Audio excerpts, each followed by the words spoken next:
നാട്ടില് good Friday എന്ന് പറഞ്ഞാൽ നമ്മുടെ വീട്ടില് ഒരാൾ മരിച്ച രീതിയിലാണ് ഗുഡ് ഫ്രൈഡേ ആഘോഷിച്ചുകൊണ്ടിരുന്നത്. ഇവൻ ദുഃഖവെള്ളി എന്നാണ് അതിന് പറയണെങ്കിൽ ഇവിടെ പുറം രാജ്യത്ത് അതിനെ ഗുഡ് ഫ്രൈഡേ എന്ന് പറഞ്ഞാണ് ചെയ്യുന്നത്. കാരണം ഗുഡ് ഫ്രൈഡേ എന്ന് പറയുന്നത് നല്ല വെള്ളി എന്നുള്ളതല്ലേ. അത് അതിന്റെ മീനിങ് ഇവര് പറയുന്നത് ദൈവം നമുക്ക് വേണ്ടി മരിച്ചത് നമ്മൾ ആഘോഷിക്കണം എന്നാണ്. അപ്പം ആ ഒരു കൺസെപ്റ്റ് ആട്ടോ പുറം രാജ്യത്തേക്ക്. അപ്പൊ ഇവിടെ ഒരു ആഘോഷമായിട്ടാണ് ഇവിടെ കഞ്ഞിയും പയറും കുറെ കറികളും ഒക്കെ സെറ്റ് ചെയ്തേക്കണം. പണ്ട് എന്റെ ചൈൽഡ്ഹുഡില് ഞങ്ങളെല്ലാവരും കൂടെ പള്ളിയിൽ പോയി. ഇത് വെള്ളിയാഴ്ച രാവിലെ പള്ളിയിൽ നിന്ന് ഇറങ്ങുമ്പം പാവക്കയുടെ നീര് കയ്പ് നീരായിട്ട് തരുമായിരുന്നു. അതെല്ലാം കഴിച്ചിട്ട് വീട്ടിൽ വന്നു കഴിഞ്ഞ് ഒരു നേരമാണല്ലോ ദുഃഖവെള്ളി എന്ന് പറയണത്.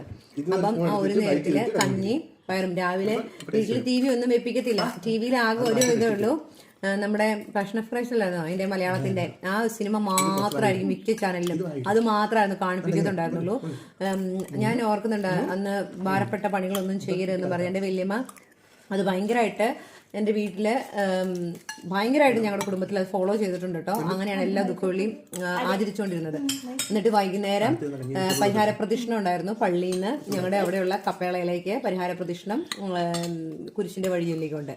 പക്ഷെ ഇന്നത്തെ ജനറേഷനിൽ പുറം രാജ്യത്ത് ജീവിക്കുമ്പം ഇതെന്നാന്ന് പോലും പിള്ളേർക്ക് അറിയത്തില്ല. പക്ഷെ അത് നമുക്ക് കാണിച്ചു കൊടുക്കാൻ ചെയ്യാനും അവർക്ക് ആ ഫുള്ള് ആ ഇമോഷൻസ് ഫീൽ ചെയ്യിക്കുക എന്നുള്ളത് ഭയങ്കര പാടാട്ടോ. Cultural difference. താനി പപ്പടം മാത്രം കഴിക്കാനാണ് ഇരിക്കുന്നത്. നിങ്ങളുടെ എത്ര പേരുടെ സ്കൂളിൽ നിങ്ങൾ പഠിച്ചുകൊണ്ടിരുന്നപ്പം ഈ കഞ്ഞിയും പയറും കിട്ടിയിട്ടുണ്ട്? എൻ്റെ ഭയങ്കര വലിയ നൊസ്റ്റാൾജിയ കേട്ടോ. ഞാൻ പഠിച്ചത് മരുദൂർ സ്കൂൾ എന്ന് പറയുന്ന മൂവാറ്റുപുഴ ജില്ലയിലെ കല്ലൂർക്കാട് മരുദൂർ സ്കൂൾ എന്ന് പറഞ്ഞ പഞ്ചായത്ത് സ്കൂളിലാട്ടോ പഠിച്ചത്. അവിടെ 7ാം ക്ലാസ് വരെയായിരുന്നു ഉണ്ടായിരുന്നത്. 7ാം ക്ലാസ്സിന് ഫ്രണ്ടിൽ 7ാം ക്ലാസ്സിലെ ആൾക്കാരാണ് കഞ്ഞിയും പയറും വിളമ്പുന്നത്. പക്ഷെ അത് ഉണ്ടാക്കിക്കൊണ്ടിരുന്നത് ഞാൻ 7ാം ക്ലാസ് വരെ പഠിക്കുമ്പോഴും സരോജിനി എന്ന് പറഞ്ഞൊരു ചേച്ചിയായിരുന്നു ഉണ്ടാക്കിക്കൊണ്ടിരുന്നത്. എൻ്റെ ചേച്ചിമാർ പഠിച്ചപ്പോഴൊക്കെ ആ ചേച്ചിയായിരുന്നു. ചേച്ചി ഈ ചെറുപയർ, ഞങ്ങളുടെ അവിടെ ഇന്നും ചെറുപയറായിരുന്നു, വേറെ ഓപ്ഷനൊന്നും ഇല്ലായിരുന്നു. ഈ ചെറുപയർ എനിക്ക് തോന്നുന്നു ഓരോ പഞ്ചായത്ത് സ്കൂളിലും ഓരോ ഫണ്ടാണല്ലോ കിട്ടുന്നത്, അതായിരിക്കാം. ഈ ചെറുപയർ ഉണ്ടാക്കുന്നത് നല്ല കുറുകിയിരിക്കും ചെറുപയർ കറി. അതിനകത്ത് വറ്റൽമുളകും കടുകും മാത്രമൊക്കെ നമുക്ക് കാണുള്ളൂ. അവർ ഇത്രയും വലിയ ഒരു വാർപ്പിനകത്ത് ഉണ്ടാക്കണം ചേച്ചി. അത് ചേച്ചിനകത്ത് ഈ നമ്മുടെ വെള്ളക്കഞ്ഞി കേട്ടോ, ആ വെള്ളക്കഞ്ഞിന്ന് ഞാൻ പറയുന്നത് ഇച്ചിരി ചോറ, ആ കഞ്ഞോളം ഒഴിച്ചിട്ടുണ്ടാക്കണേ.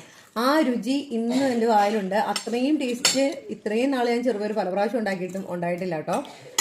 പക്ഷെ നിങ്ങളുടെയൊക്കെ നൊസ്റ്റാൾജി എങ്ങനെയായിരുന്നു? നിങ്ങൾക്ക് ആർക്കെങ്കിലും അത് ഓർമ്മയുണ്ടോ? കഞ്ഞിയായിരുന്നോ ചോറായിരുന്നോ? ഞാനൊക്കെ പഠിച്ച് ഇറങ്ങി കുറച്ച് കഴിഞ്ഞപ്പം ഓണത്തിന് സാമ്പാറും കൂട്ടിയോ ഇപ്പം മുട്ട പുഴുങ്ങിയതും പഴം പുഴുങ്ങിയതൊക്കെ ആണെന്നുണ്ട്. പക്ഷെ കഞ്ഞിയുടെ അത്രയും ആ ഒരു ഫീലോ അതൊന്നും ഇന്നുമില്ല. ഭാഗ്യം കൊണ്ട് എനിക്കറിയത്തില്ല. എൻ്റെ കൊച്ചിന് കഞ്ഞിയായിട്ട് കൊടുക്കുന്നത് ഇഷ്ടം കേട്ടോ.